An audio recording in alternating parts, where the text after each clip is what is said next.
Hello everyone. In this corner, I will introduce a useful textbook for all range of the quantitative analysis. Today, I will introduce this textbook, a derivative pricing and credit exposure model, Python prototype of the XVA for practitioner 2.0, written by Lilan Li. I think this book is just a practical guide that explains the derivative pricing, exposure modeling, and XVA calculation from both the theoretical and implementation perspective.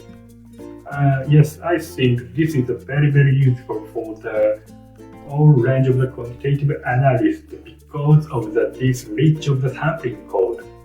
All this book reader can check the result of the derivative pricing model, exposure model, and result of the XVA calculation. The key feature of this book is its strong enhance of the Python-based implementation. Yes,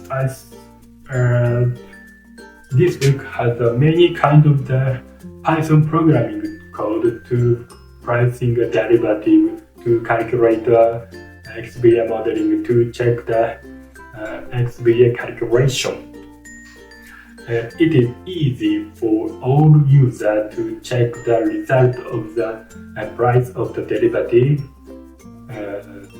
exposure modeling, and XVA calculation because of the many kind of the sampling code. So I think all users can easily to check the result and try to calculation because of these many sampling code in this textbook with the Python code. So which is the advantage of this book. So I strongly recommend this book for all quantitative analysts. Buy her book.